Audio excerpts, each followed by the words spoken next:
এই শোনো না, আমাদের অন্ধবিশ্বাস চ্যানেলটি যারা এখনো সাবস্ক্রাইব করেননি প্লিজ সাবস্ক্রাইব করে দাও। আর অল্প কিছু সাবস্ক্রাইবার হলে 1,00,000 পরিবার হবে। সবাই প্লিজ সাবস্ক্রাইব এবং বেশি বেশি শেয়ার করে দাও প্লিজ। কষ্ট আমার, ব্যথাও আমার। আর কাঁদছো কিনা তুমি?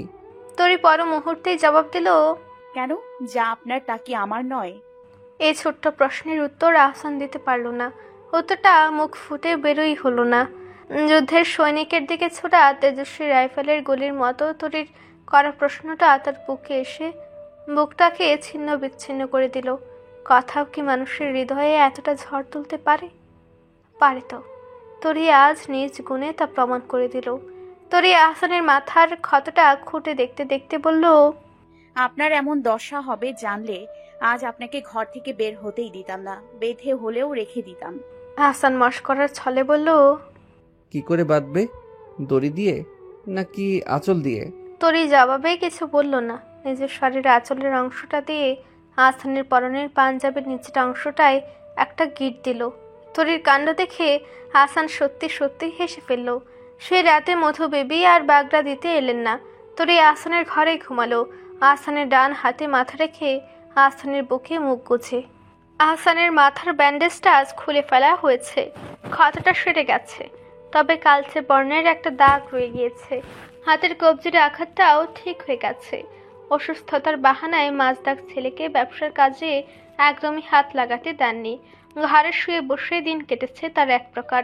কাজের মধ্যে অবশ্য একটা কাজ হয়েছে, জমিয়ে রাখা চাকরির পড়াগুলো শেষ করে ফেলেছে সে।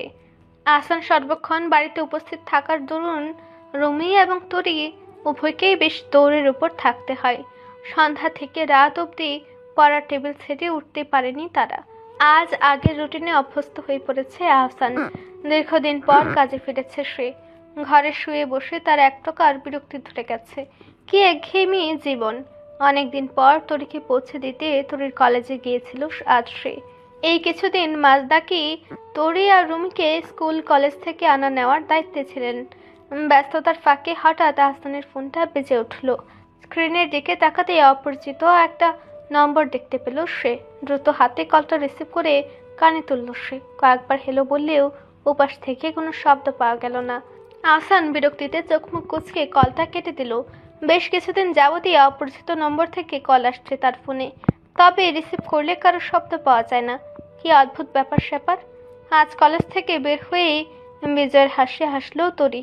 কতদিন পর এই দৃশ্য দেখার সৌভাগ্য হয়েছে তার। আহসান অসুস্থ হবার পর থেকে তরিকে মাজদাক কলেজ থেকে নিতে আসতো।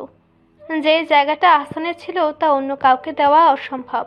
আজ ক্লাসের ফাঁকে কতবার যে কলেজের বারান্দায় উকি ঝুঁকি দিয়েছে তরি, তার হিসেব নেই। মনে তার একটাই প্রশ্ন, আহসান কি এসেছে বাইক নিয়ে? তরি ছটফটে কাণ্ড দেখে নাতাশা সহ সকলে মুখ লুকিয়ে হেসেছে। বিয়ের পর স্বামীর প্রতি এরূপ অদৃশ্য সুতোর টান দেখতেও এতটা মধুর হয়। আজ সন্ধ্যায় তরি কিংবা রুমি কেউই পড়তে বসলো না। বাসায় হঠাৎ আগন্তুকের বেশি মেহমান এসেছে। তরি অবশ্য এদের চিনে, এর আগেও দেখেছে সে তাদের। আহসানের বন্ধু হয় তারা। আহসান অসুস্থতার সময়টুকুতে বেশ কয়েকবার এসেছে তারা। বিয়ের দিন এদের আহসানের আশেপাশে দেখেছিল সে। আহসান বন্ধুদের দেখলেই প্রাণ খোলা হাসি জানিয়ে তাদের আমন্ত্রণ জানায়। এরপর আড্ডায় মত্ত হয়ে দিন দুনিয়া ভুলে যায়। তরি নাস্তার ট্রে হাতে রান্নাঘর থেকে বের হতেই রুমে এসে আকস্মাৎ তার হাত থেকে ট্রেটা ছিনিয়ে নিল। তরি হতবাক হয়ে রুমের দিকে তাকাতেই রুমি বলল, এত নাস্তা দিয়ে এদের সঙ্গে ঢং করতে হবে না ভাবি, এরা আস্ত সোজা। ওই যে সবচেয়ে লম্বা করে যে ভাইয়ার সঙ্গে বসে আছে সে সবচেয়ে বেশি ফাজল। বাকি দুজন ভাইয়া ভালো, তবে ওটা আস্ত একটা বদ। ভাইয়ার লাইভে আরও মাথায় উঠে বসেছে। তরি হতাশ হয়ে রুমের দিকে তাকিয়ে রইল। লম্বা করে যিনি আহসানের পাশে বসে আছেন তার নাম রঙন। পাশের দুজনের নাম সৌম্য আর অর্ক। প্রথম যেদিন তারা বাড়িতে এসেছিল আহসান নিজে তাদের সঙ্গে তরিকে পরিচয় করিয়ে দিয়েছিল। এরপর থেকে তারা কোনো প্রয়োজনে বাড়িতে এলে তরি তাদেরকে নাস্তা দিয়ে আপ্যায়ন করে। রুমি অবশ্য আহসানের কোনো বন্ধুদের সামনে যায় না, শুভায় বারণ করেন যেতে। একটা অবিবাহিত মেয়ের এভাবে ভাইয়ের বন্ধুদের সামনে যাওয়া মোটেও উচিত নয়। বলতে গেলে শুভা রুমির বিষয়ে একটু সংবেদনশীল। রুমির বাক্য অগ্রাহ্য করেই তরি ড্রয়িং রুমে নাস্তার ট্রেটা দিয়ে এলো। রঙ্গন, সৌম্য এবং অর্ক তরিকে দেখে ভাবি বলে সালাম দিল। তরি লজ্জায় মাথা নামিয়ে ফেলল। বয়সে বড় তিনজন মানুষ তাকে ভাবি ভাবি বলে সম্বোধন করছে, বিষয়টা বড় লজ্জার। রুমি দূর থেকে রঙ্গনকে দেখা মাত্রই তার আগোচরে রঙ্গনকে ভেংসি কাটল।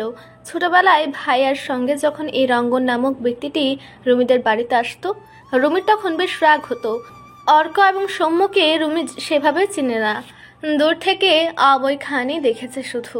আহসানের ভার্সিটি লেভেলের বন্ধু তারা, তবে রঙ্গনকে সে বেশ ভালোভাবেই চেনে। আহসানের স্কুল জীবনের বন্ধু সে। রুমি অবশ্য তাকে মোটেও পছন্দ করে না। বাড়িতে এলে রুমির বেনুনি ধরে টানাটানি করতো সে, বাদর ছেলে। তরি নাস্তার ট্রে রেখে চলে আসার সময় সৌম্য নামের ছেলেটি তরি চলে গেছে ভেবে আহসানকে বলল, ভাবিকে নিয়ে কোথাও যাওয়ার প্ল্যান নেই বন্ধু? বিয়ে শাদী করেছো, হানিমুন বলেও তো একটা ব্যাপার আছে নাকি? এতদিন মাথা ভেঙে পড়েছিলে বিছানায়, তাই আর বলা হয়নি।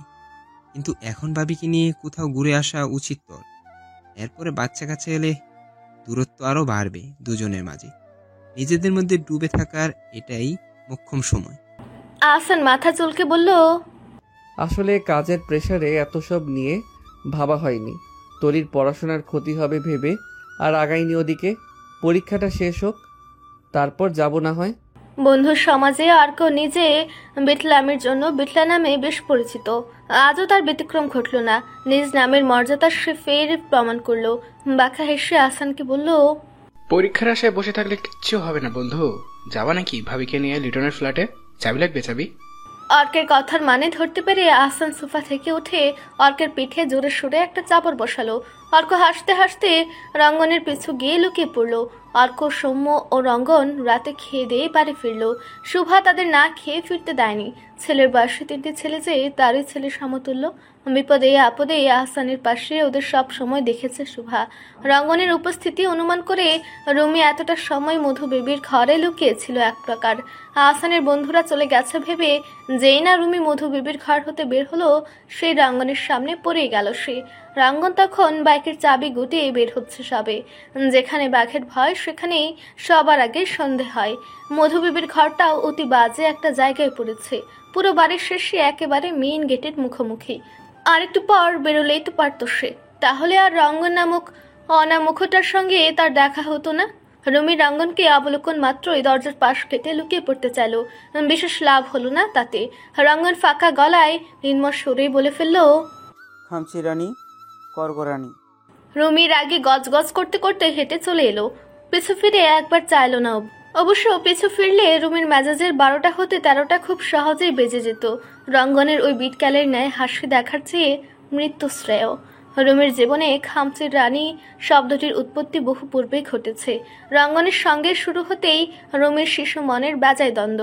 বেনুনো ধরে রঙ্গনে টানা হ্যাচটা বিশেষ পছন্দ ছিল না তার।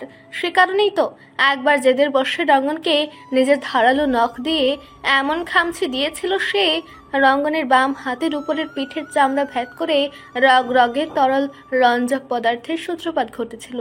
এরপরও বেহায়াপনা এক ছটাকও কমেনি তার। এরপর হতে রুমিকে দেখলেই দূর হতে খামচি রানী বলে টিপ্পনি কাটে তাকে। রুমির বড্ড অসহনীয় লাগে এই ডাকটা, কেমন যেন একটা নাম, খামচি রানী করকরানি, ছি। রঙ্গন বাইক নিয়ে ফেরার পথে আহসানদের বাড়ির ফটক দরজার দিকে তাকিয়ে রইল বেশ খানিকটা সময়। রুমি মেয়েটা বোঝে না তাকে। একটা বার পেছন ফিরে তাকিয়ে মিষ্টি করে হাসলে খুব বেশি খারাপ হতো কি? বাইকের লুকিং গ্লাসে নিজেকে আলতো ভাবে ঘুরে ফিরে একবার দেখলো রঙ্গন। দেখতে এতটাও বাজে নয় সে।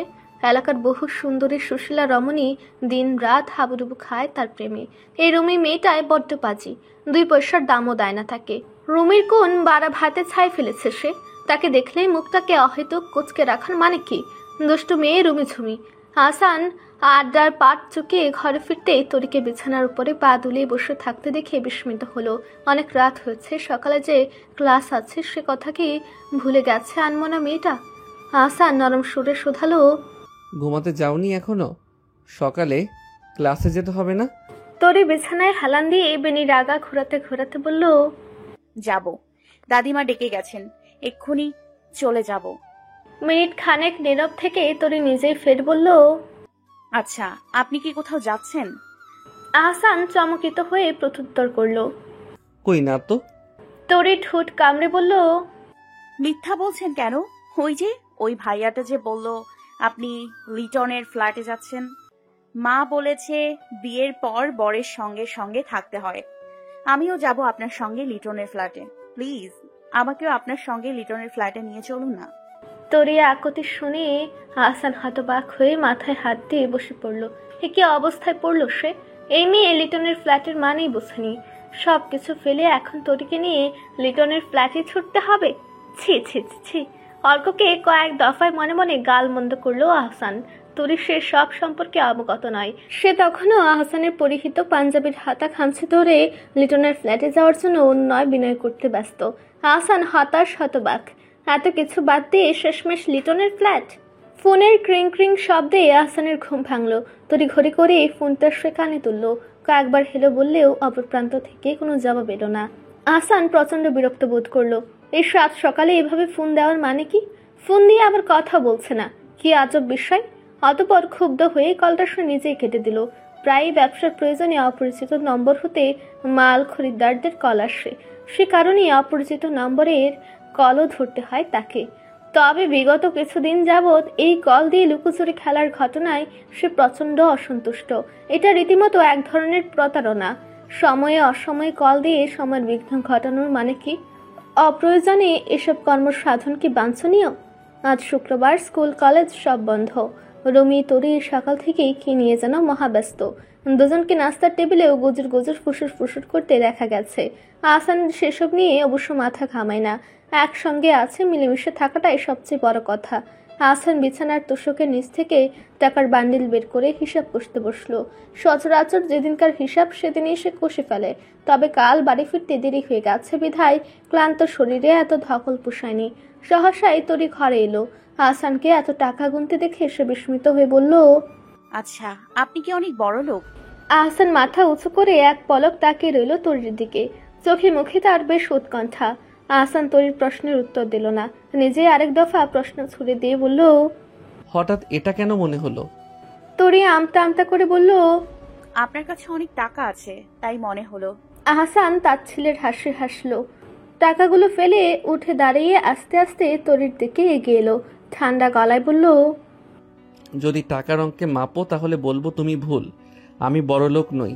তবে যদি সুখ, শান্তি ও স্বাচ্ছন্দ্যকে পরিমাপ করো তাহলে আমি অনেক বড়লোক। একটা সুন্দর পরিবার আছে আমার, শান্তিপূর্ণ একটা জীবন আছে, কাঁধে ঋণের বোঝা নেই, সুস্থ আছি, ভালো আছি। আমি কি বড়লোক নই তরি? আর সবশেষে একটা সরল মনা বউ আছে যে কিছুই বোঝে না। তরি ঠোঁট টিপে হেসে ফেলল। পরক্ষণে মনটা যেন পুলকিত হয়ে উঠল। আহসান বউ বলে সম্বোধন করলো তাকে। বই তো সে, হাসানের বউ। বিছানার উপরে চকচকে 100 টাকা নোট দেখে তরি চোখ ফিরিয়ে বারবার সেটাকে দেখলো। আগে বাবা কাজ থেকে ফিরলে চকচকে নোটগুলো তরি আর গুনগুনকে দিতেন। তারা সেটা মাটির ব্যাংকে জমাতো। এইভাবে জমাতে জমাতে অনেকগুলো টাকা হয়েছিল। ওগুলো দিয়ে তরি আর গুনগুনের হাঁসের ছানা কিনেছিল। কিন্তু দুর্ভাগ্যের বিষয়, একটা ছানাও শেষমেশ বাঁচেনি। সে দেখে তরি আর গুনগুন বাড়িতে যা হুলস্থুল কাণ্ড ঘটিয়েছিল, খেদে কুটে কি একাকার অবস্থা। তরির আজও মনে পড়লে দুঃখ পায়। কি ফুটফুটি সুন্দর ছিল ছানাগুলো। তরিকে এই নিয়ে বিনিয়ে কচকচে নোটের দিকে তাকিয়ে থাকতে দেখে হাসান তরির হাতে সেটাকে গুজে দিল। তরির মুখে নিমেষেই খুশির ঝলক দেখা গেল। আসলে টাকাটা গিট দিয়ে বেঁধে এসে বলল, জানেন, বাবা যখন আগে কাজ শেষে বাড়ি ফিরতো, আমাদের দুবোনের কাজ ছিল বাবার থেকে চকচকে নোট জোগাড় করা। সেগুলোকে আমরা মাটির ব্যাংকে জমাতাম। ব্যাংক ভাঙার পর অনেকগুলো টাকা পেয়েছিলাম। আহসান কৌতূহলী হয়ে বলল, তা কি গতি হলো টাকাগুলোর? তরি প্রত্যুত্তরে বলল, অনেকগুলো হাঁসের ছানা কিনেছিলাম, কিন্তু একটাও টেকেনি। আমরা সেদিন যা কেঁদেছিলাম সবাই সেটা নিয়ে খুব হেসেছিল। আমি হাঁসের ছানাগুলোর মা ছিলাম, গুনগুন ছিল খালামণি। কাঁদবো না বলুন?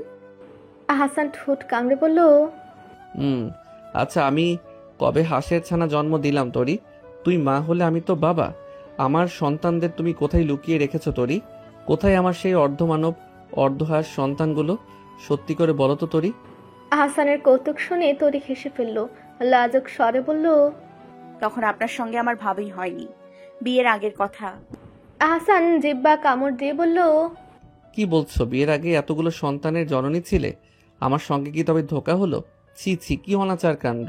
আমায় এইভাবে ঠকালে তরি? তরি লজ্জায় আঁচলে মুখ গুজে দৌড়ে পালালো। কথা নেই আর লোকটার সঙ্গে তার, খালি লজ্জায় ফেলে তাকে। সেদিন রাতে এক অভূতপূর্ব ঘটনা ঘটল। আহসান রাতে সত্যি সত্যি একটা মাটির ব্যাংক নিয়ে হাজির হলো। এরপর থেকে রোজ তরি আহসান বাড়ি ফিরলেই কচকচে নোটের জন্য তাকে ঘিরে ধরে। এবারে টাকাগুলো দিয়ে একটা সিক্রেট কাজ করবে সে। খুব খুব খুব সিক্রেট জিনিস, কাউকে বলাই যাবে না। রোজকার মতো ব্যস্ততার সময়ে ফোনটা পূর্বের ন্যায় বেজে উঠল। আহসান দ্রুত রিসিভ করে তা কানে তুলল। উচ্চ স্বরে হেলো বললেও ওপাশ থেকে জবাব এলো না। বিক্ষিপ্ত কণ্ঠে অতঃপর সে বলল, রোজ রোজ কি আপনি ফাইজলামো করছেন আমার সঙ্গে? যদি কথা বলার মতো ভাষা না থাকে তাহলে দয়া করে কাউকে ফোন দিয়ে অযথা বিরক্ত করবেন না। সবাই আপনার মতো অকাজ নিয়ে বসে থাকে না। এতদিন পর অপর প্রান্তের ব্যক্তিটির নীরবতা ভাঙল। অতি সুধাময়ী নেশালো নারী কণ্ঠটি বলল, আপনি যা চাচ্ছেন তা অসম্ভব। রোজ বেলা করে একবার আপনার কণ্ঠস্বর শুনতে না পেলে শূন্য মনে হয় সবটা। কি জাদু করেছেন আমায় বলুন তো? এতটা সুদর্শন কেউ কি করে হতে পারে? আহসান করকরে গলায় বলল, দেখুন, আপনার কোথাও ভুল হচ্ছে। আপনি রং নাম্বারে কল করেছেন। আপনি যাকে ভাবছেন আমি সেই নই। উপাস থেকে জবাব এলো, হুম, আপনাকে চিনতে ভুল আমি করতেই পারি না। যাকে নিয়ে সারাটা দিন ভাবি তাকে চিনব না? এতটাও বেখেয়ালি আমি নই। আহসান বিস্মিত হয়ে বলল, আমি কি আপনাকে চিনি? উপাস থেকে হাসির আওয়াজ শোনা গেল। মিনিট খানেক নিস্তব্ধতা পালনের পর বলল, না, চেনেন না, কিন্তু আমি বেশ ভালো করেই চিনি এবং জানিও আপনাকে। চিনি বলেই আপনাকে এতটা অনুভব করতে পারি। বলুন না, কি এমন কমতি আছে আমার ভেতরে? এতটা দূরে কেন ঠেলে দিচ্ছেন? আপনাকে ভালোবাসাটা বুঝি আমার অপরাধ? আহসান আর কিছু শুনল না। দ্রুত কলটা কেটে গেল। কোথাকার কোন পাগল যা তো অবস্থা। ছি। দুপুরে বাড়ি ফেরার পথে নিত্যদিনের মতো তরিকে নিয়ে বাড়ি ফিরল সে। তরি কলেজের পোশাক বদলে শাড়ি পরে গুনগুন করে গান গাইতে গাইতে আহসানের ঘরে এলো। বিছানার উপরে ট্রিং ট্রিং করে আহসানের ফোনটা বেজে চলেছে। এদিকে আহসান ঘরে নেই। তরি জরুরি ফোন ভেবে কলটা রিসিভ করে কানে তুলতেই একটা মেয়েলির কণ্ঠ শুনতে পেল। খুব অভিমানের সুরে বলছে, আমার কলটা তখন কেন কেটে দিলেন আহসান? কতটা কষ্ট পেয়েছি জানেন? জানি অনেক ব্যস্ত মানুষ আপনি, তাই বলে এতটা অবহেলা? কতটা ভালোবাসি তা জানেন না। তরি স্তব্ধ হয়ে বসে পড়ল। এসব কি শুনছে সে? ফোনটা নিমিষে হাত থেকে পড়ে গেল। কি করে এটা করলো তার সঙ্গে আহসান? এই মেয়েটা কি আহসানের বউ? লুকিয়ে লুকিয়ে বিয়ে করেনি তো আহসান? তরিতে দু বাড়ি পরে ময়না খালাম্মাদের বাড়ি। অনেক সুখের সংসার থাকা সত্ত্বেও ময়না খালাম্মার স্বামী শহরের আরেকটা মেয়েকে বিয়ে করেছে। এখন ময়না খালাম্মা তার বাবার বাড়ি থাকে। তার স্বামী কখনো খোঁজও নেয় না। আহসানও কি শহরের কোনো সুন্দরী মেয়েকে বিয়ে করেছে? ক্রোধে উন্মাদনায় তরির চোখে জল এলো। আহসান হাত মুখ ধুয়ে সবেমাত্র ঘরে ঢুকতেই তরিকে দেখে মিষ্টি হেসে বলল, দুপুরে খাওয়া দাওয়া হয়েছে তুলতুল? তরি কোনো জবাব দিল না। কাট কাট কণ্ঠে বলল, মেয়েটাকে? আহসান পিছু ফিরে বলল, কোন মেয়ে? তরি কাদো কাদো হয়ে বলল, ওই যেই মেয়েটাকে আপনি বিয়ে করেছেন, শহরে থাকা সুন্দরী মেয়ে। কবে বিয়ে করেছেন তাকে? সে কি অনেক সুন্দর? আহসান নিজ হাতের সবুজ গামছাটা ছুঁড়ে ফেলে কৌতুকের ছলে বলল, আমার একটাই বউ, তার নাম তুলতুলি বেগম। তরি নরম নমনীয়তার খুলস ছেড়ে বাইরে এলো। রণমূর্তির ন্যায় ছুটে গিয়ে বলল, একদম মিথ্যা বলবেন না। একটা মেয়েকে বিয়ে করেছেন আপনি? রোজ আপনার খবর নিতে সে আপনাকে ফোন করে। আমি জানি না ভেবেছেন? আপনি একটা বাজে লোক, খুব খুব বাজে লোক। আহসান মুহূর্তে সবকিছু অনুধাবন করতে পেরে তরিকে সবকিছু খুলে বলতে চাইল। তবে ধরনী আজ তার সমর্থনে ছিল না যেন। উচ্চ স্বরে ফোনটা বেজে উঠতেই আহসান তা ধরল। অর্ক ফোন করেছে।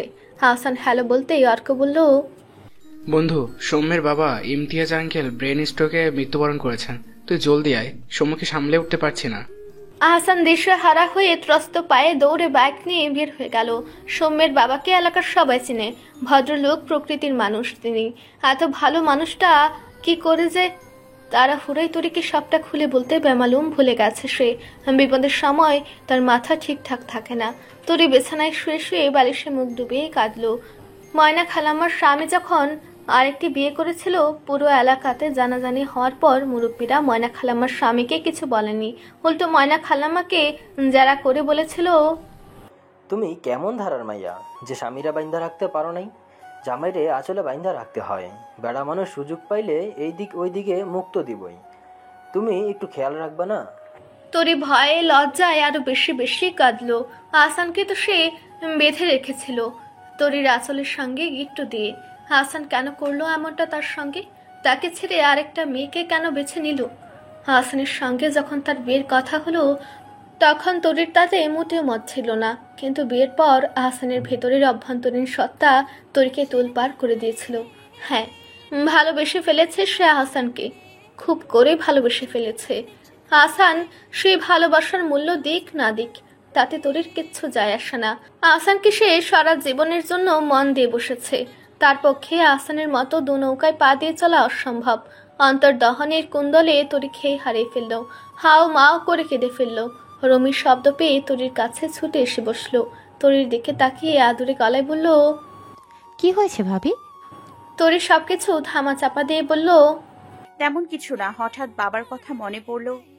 রমি গিয়ে শুভার কাছে সবটা খুলে বলল। শুভা মাজদাককে ফোন করে তরির বিষয়ে বলতেই মাজদাক বাড়িতে এসে তরিকে তৈরি হতে বললেন। তরি না যেতে চাইলেও আহসানের প্রতি তীব্র অভিমানে মাজদাকের সঙ্গে চলে গেল। মাজদাক তরিকে বাড়ি পৌঁছে দিয়ে সৌম্যের বাবার জানাজায় গেল। এদিকে তরির আকস্মাৎ আগমনে মনোয়ারা আর গুনগুন উভয়ে স্তম্ভিত। গুনগুন ইতিমধ্যেই খুশিতে লাফালাফি শুরু করে দিয়েছে। অনেকদিন পর তার আপা এসেছে।